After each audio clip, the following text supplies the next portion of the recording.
I heard you're going to Slamdance this year.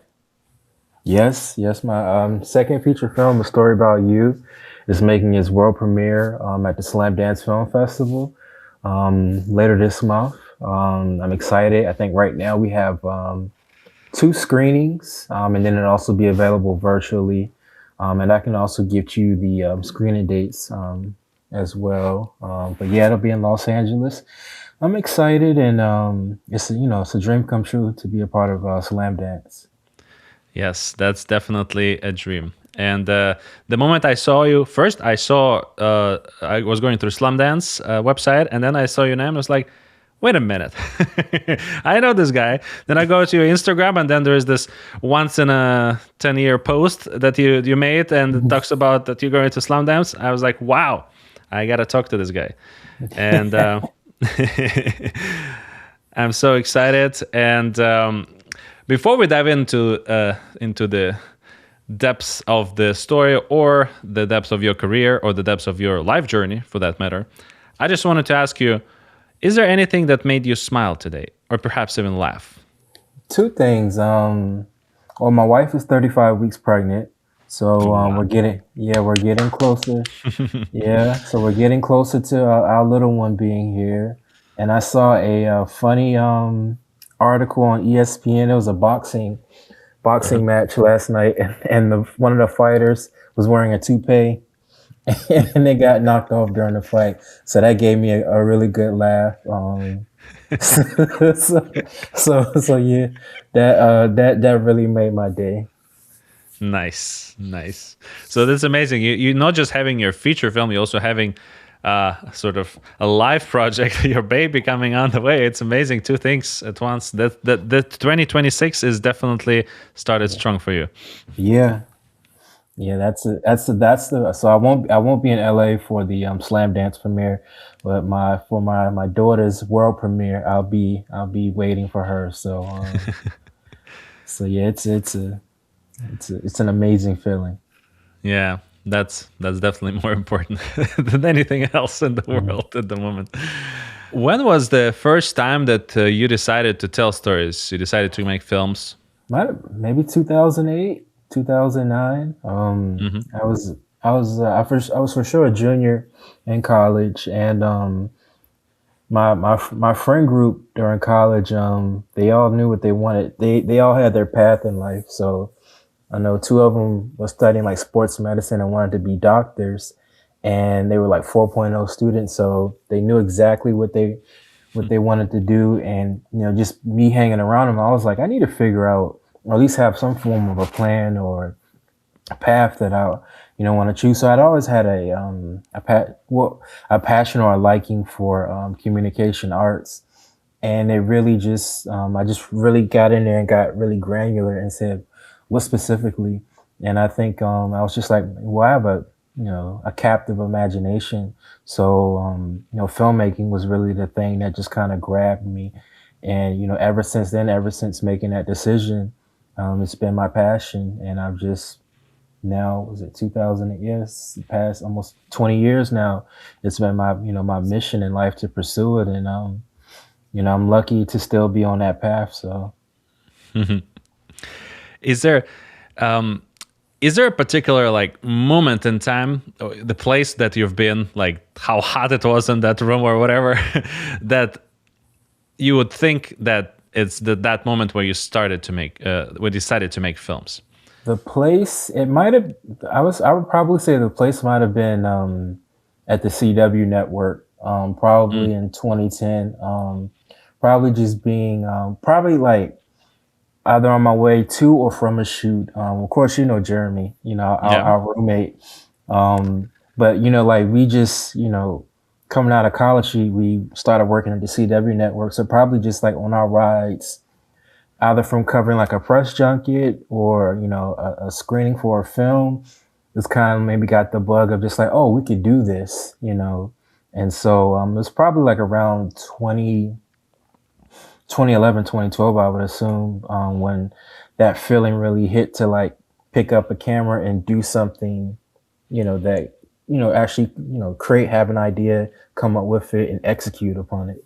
Yes. So let's talk about a story about you. World Yes, premiere at Slamdance this year. yes. How did it start? So it started. So it's kind of like a twofold thing. So it's my second feature film. So the first one, Sundays in July, was like the little engine that could. That film got into like 20 plus festivals across the country, and towards the tail end of our festival run at the Michaud Film Festival in 2021, the film won a $60,000 Panavision Grant. Hmm. And so by winning that grant for our debut film, it kind of greenlit the next film. And so that's how A Story About You was birthed, more or less. We won this grant, the team, but creative team behind it. And, we just kind of hunkered down and figured out what the next idea would be. And then the writer, Denise Cholin, she just took some time and developed another script, kind of a continuation of the original that she had. And we just spent maybe a year or so developing it. And, of course, having that Panavision grant, kind of like that steam behind us, we just kind of went forward, and we ended up assembling an amazing cast. Everything we just like we're leveling up this next go round, and with that, got some faces that some have heard of, and we just really hunkered down and went up to New York, and it was an amazing experience making this film. It was tough because it took a couple years to really get it finished, but I learned a lot from this film. I learned about perseverance.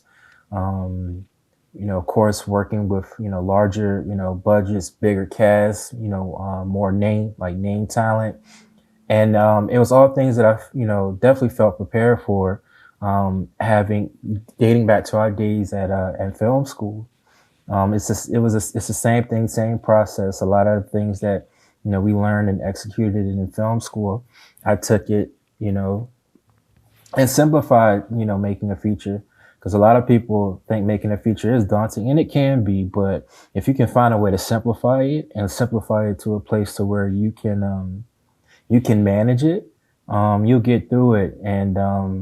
And yeah, like a story about you, was born, and now it's premiering at Slamdance, which is, like I said, it's still, having had the news for a couple months now, is still insane, because it's something that you always, as a filmmaker, independent filmmaker, you hope you get that email, and to get it, like I said, is a dream come true. Could you describe that particular moment and maybe some of the things that were in the email when you got it? Yes. So it was. I got it on my birthday, Special K. So I got it. I got it. Yeah, I got it December 10th, my 37th birthday. And it was already like having a great day. Like I said, I'm about to be a father, so it's just like my wife was like, get ready, I'm taking you out. And then in the midst of getting ready, I checked my phone, and I'm like,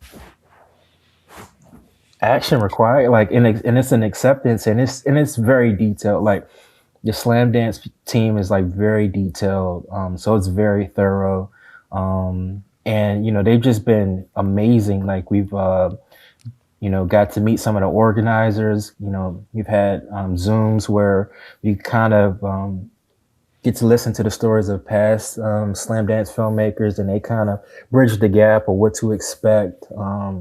We've also so our film is premiering in the breakouts section. So we've already had a Zoom with other filmmakers in that section to kind of meet them, and they're filmmakers from all over the world, which is pretty cool. And so yeah, it's I mean, it's very detailed. They send you like a Bible, a Hmm. festival Bible of like your keys for success and everything that you have to do.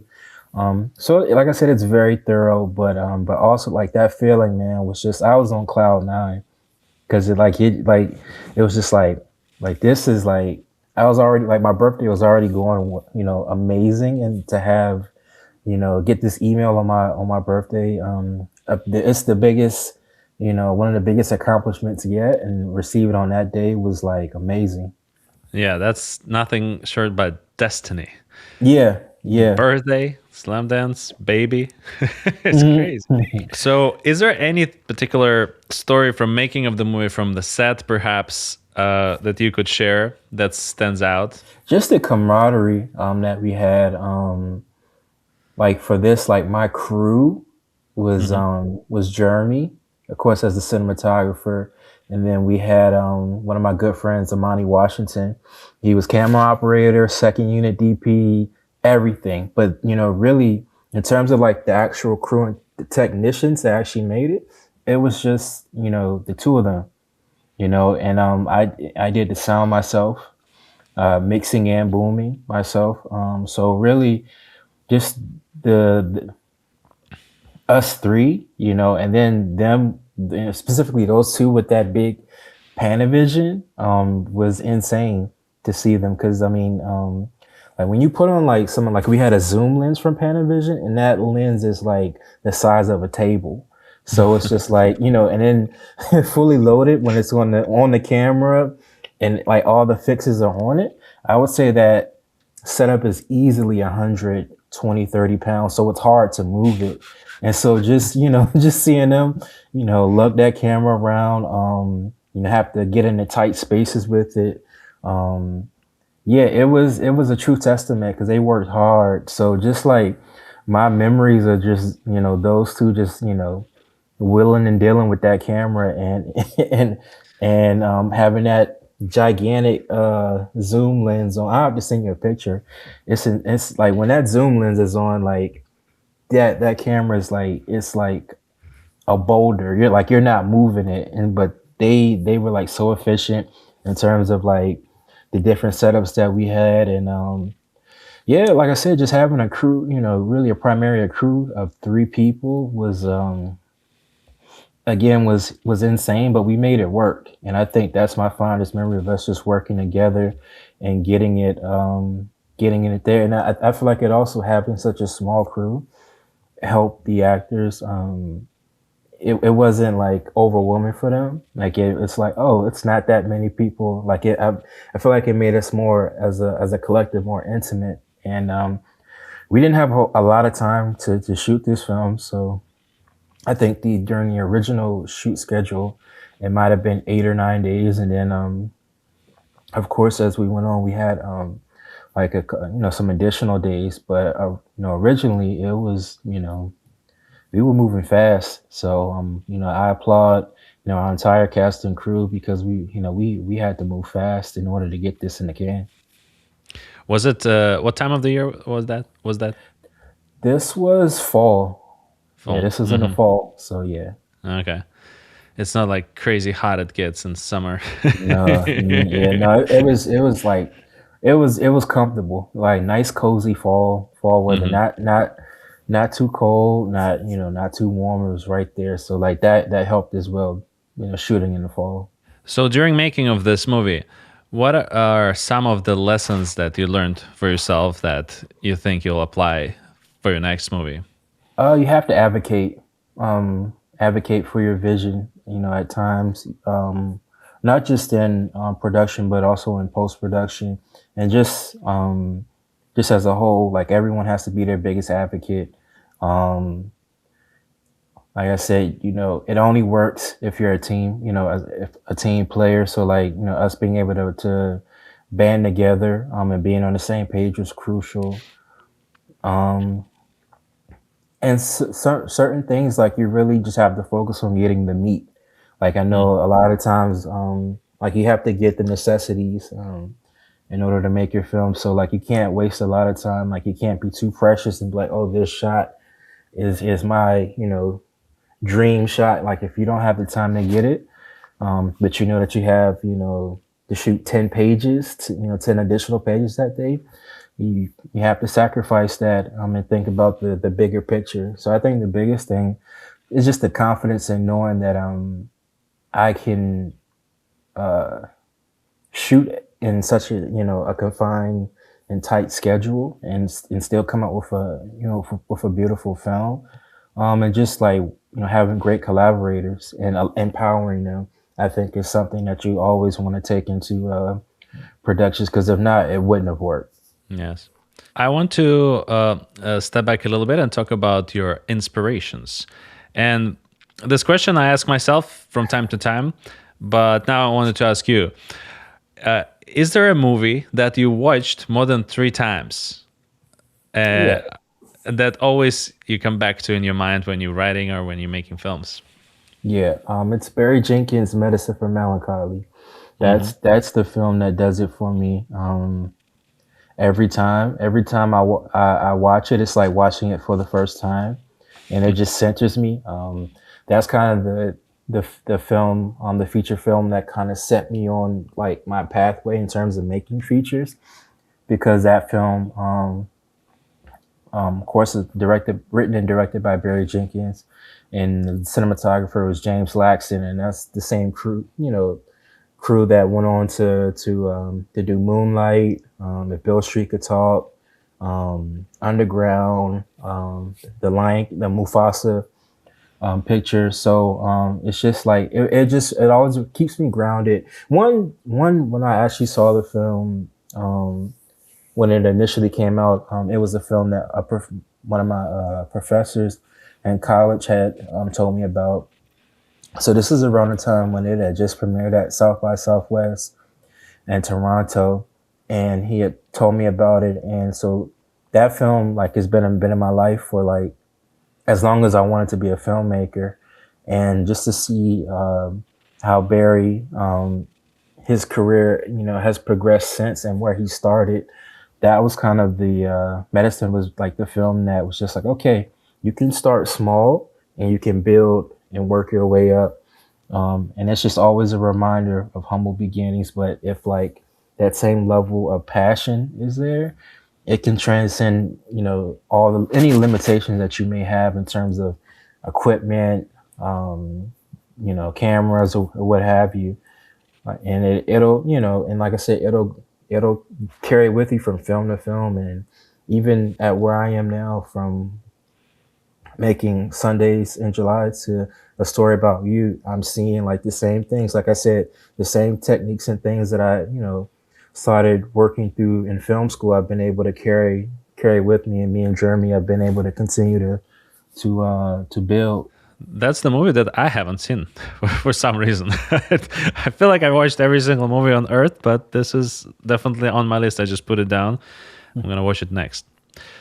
Apart from the movies, is there where do you go in search of fresh ideas?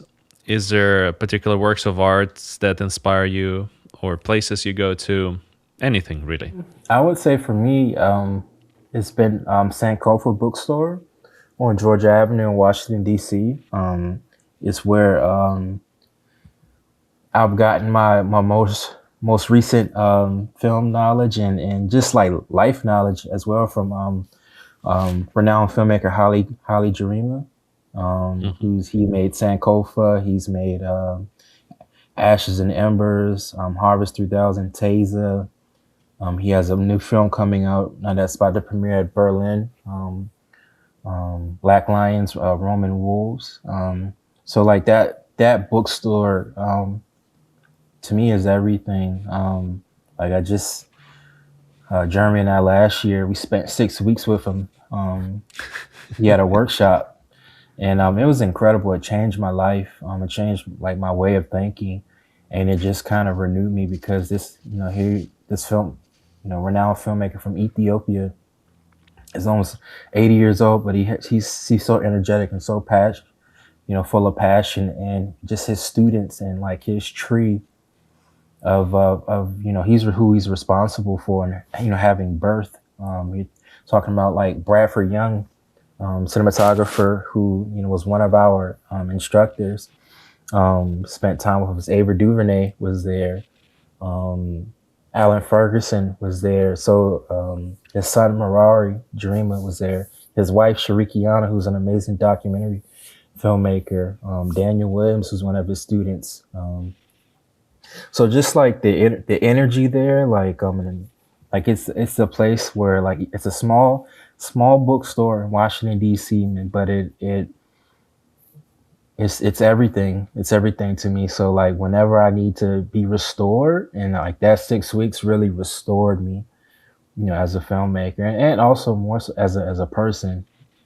It really grounds you and opens you up because there's so many stories in there, like oral story. Because these agree on either oral story or just books that you can just pick up. So yeah, it's Sankofa Bookstore for sure. Yeah. On my list as well. Next time I'm in DC. Mhm. Surprisingly, I've been there twice, even if I wasn't planning to go there. It's just needed to take care of some business. Oops. um, let's talk about rejection and Mm. self-doubt. Is there particular practices or things that you do to deal with that? Especially, 'cause it took a long time to, I guess, to accept rejection as a filmmaker. Because each time you get a rejection, whether it's a festival or a program, like it stings, like it hurts. Like even now, you get one and it stings. But I guess after just being being at it for so long, they start stinging less, less and less. Mhm. Like it still hurts, but like it's not like they're rejecting me. It's just like this might not be the right place for the specific thing or program or what have you. But I just focus just like on like the wins, like the grant, the Panavision grant to get us to A Story About You, or now being accepted in a Slamdance. Like after those things, like nothing else really matters. If you could direct any actor in the world, who would it be? As an actor, I know he's had his trouble in the media a couple years ago, but as an actor, Jonathan Majors to me is a special talent, just an incredible craftsman. Like I said, I know he's had his hiccups within the media, and has some healing that he has to go through as a man. But man, like when he jumped on the scene, I think the first time I saw him was in Last Black Man in San Francisco, Mm. and his performance was just like captivating. And then most recently last year, Magazine Dreams was just like a tour de like it was an amazing performance. And just in both characters, like on polar opposites of each other, but they're incredible performances. So like he's my favorite actor going right now. Like as an actor, he has it. And I hope that he's able to reconcile whatever issues that he's had, childhood trauma, what have you, and is able to rebound it. But as a performer, like I would love to work with him one day. Yeah, I definitely enjoyed the Last Man in San Francisco. We watched it with my Mm. wife when it came out. Yeah, most like unusual movie. Like I never seen a movie like that before, Yeah. and the performances were definitely up there. Hmm. Feature films versus TV shows. Which one do you think is better as a job, as a director, or director, writer, director? And what do you think is the future of both? Good question. 'Cause that's kind of where I am now. As a job, I think in terms of making money, I would say TV, because it only eats up maybe in terms of like your prep, actual shooting, and then your week of post. 3 weeks or so, and then you're on to the next one. So you're kind of just like able to like weave in and out of different stories that way. But as what's for me, what's best as a filmmaker is always feature film, because there you can really like execute your vision. Like in television, unless you're the show creator, the showrunner, you really have to play within like a contained box. Like if a show avoids close-ups and you come in wanting to implement all Hmm. these close-ups, there's really a conversation that has to be had, and ultimately you're not the deciding person who makes that decision. Whereas in a film, especially if it's a film that you've written yourself and you've been able to secure financing, it's your vision, more or less. So as a job, I would still say TV because it's a way for you to get, in short pockets, get in, and get out. And of course, with a film, you can't do that. Like when you're in it, and you're in it for 2, 3 years, maybe even more. And the future of both, with television and with all the mergers happening, but or potentially happening, I think for filmmakers who are looking to get into television, I think it may become a little harder. Like let's just say, for instance, Warner Brothers and like the mergers that they're talking about go through, like the pot of filmmakers that they already work with, like it. I feel like it, because like when you have like a conglomerate and you have like you know companies with like absolute control, like I feel like the creativity suffers because they're competing with themselves and they really can set the standard. Like I saw, was it Ben Affleck or Matt Damon? Somebody said a couple like in Netflix they require you Mhm. to repeat, Yes, and yes. Ben Affleck yeah, and Matt Damon. Ben Yes, Aff- yes. yeah. So Hmm. it's just like, but and of course, like it's a visual medium. It's not something that needs to be repeated. It's something that needs to be shown. And so, but again, like with companies like I feel like it'll make it harder. Whereas with filmmaking, I think if people are okay with making projects micro budget with minimal means, but they can get off like their ideas without having to break the bank.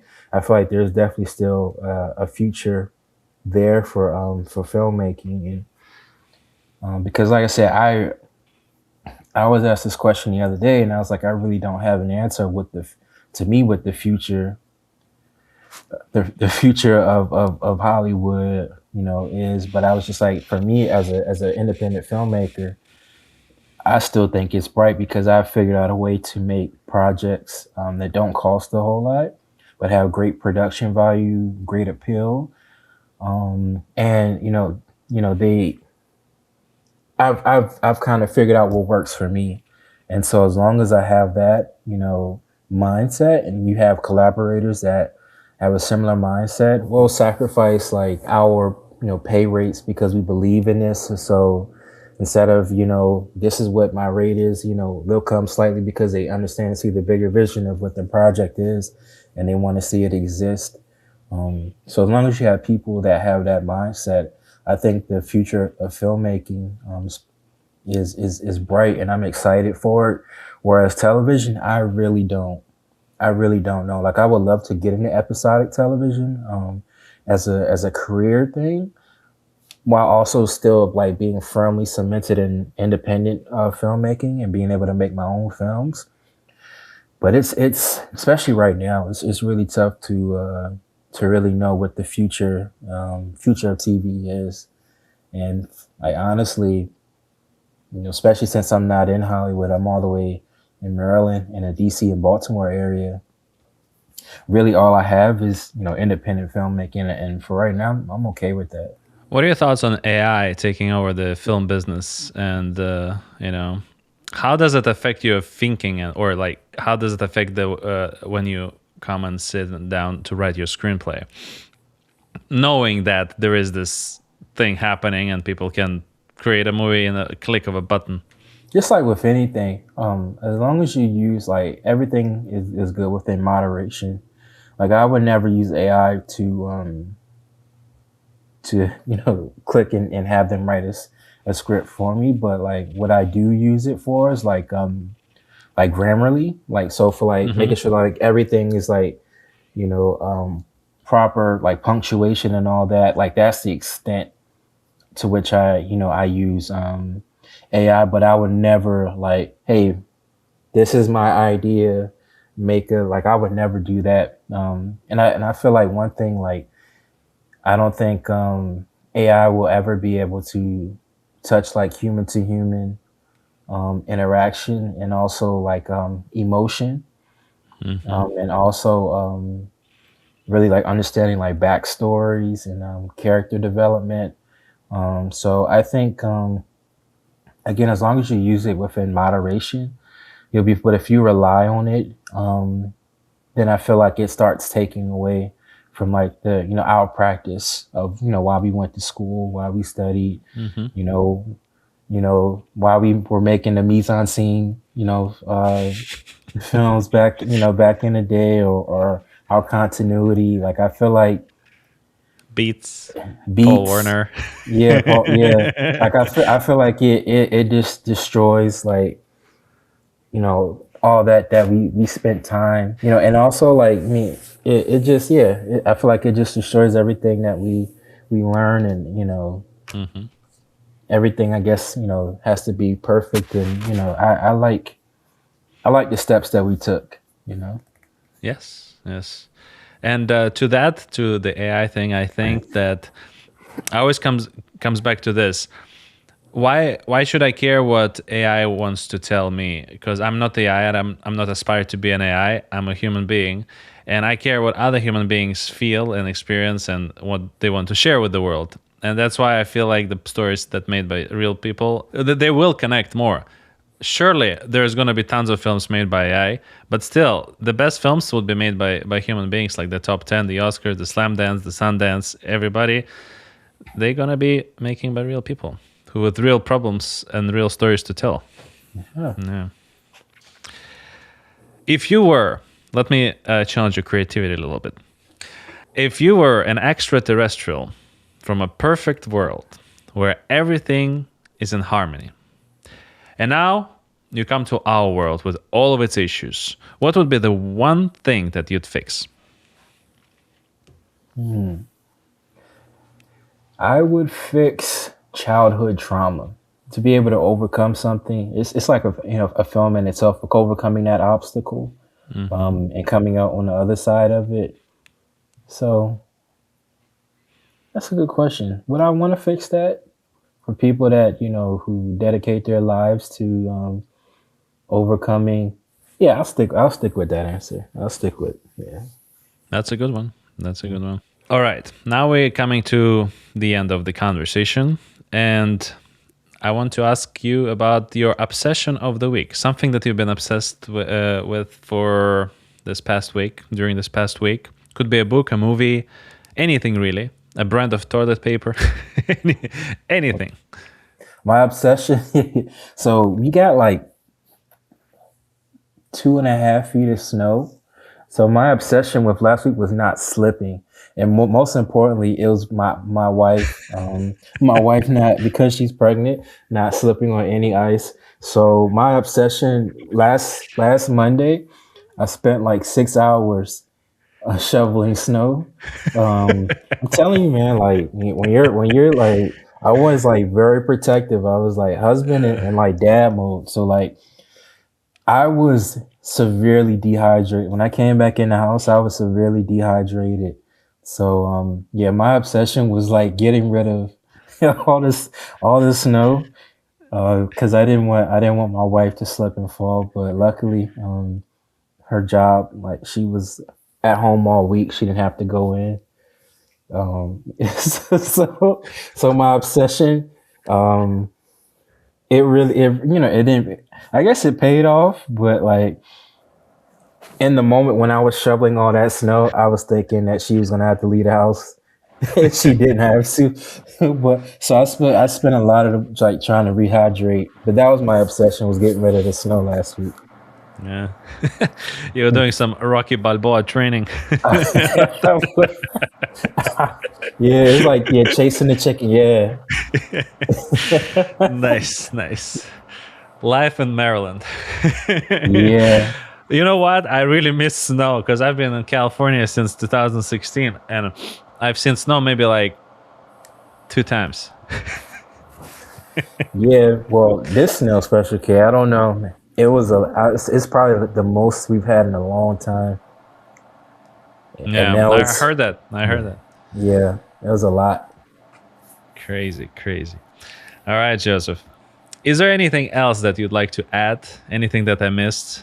How people can connect with you if they want to ask you something? Yeah, you can connect with me through Instagram, where I just have to give you what's the word? A disclaimer that I have an Instagram, but I'm not really on it. But you can still reach out to me, and eventually I may I'll get it. It may take a couple of years for me to respond back to you because I'm just not on it that much. But yeah, my Instagram is Joseph Austin II, and you can find me there. I think that's the only place. Yeah, that's the only social media I have. But yeah, just like if you reach out to me and it takes a while, just understand that like it's I'm not really on it like that, but you can find me there. Nice. And everybody listening, get your tickets to the Slamdance happening in Los Angeles from February 19th to 25th and watch Joseph's movie, A Story About You. Yes, and if you're not in Los Angeles, you can catch it on virtually as well. Nice. All right, Joseph, that was a pleasure. Thank you, Special K.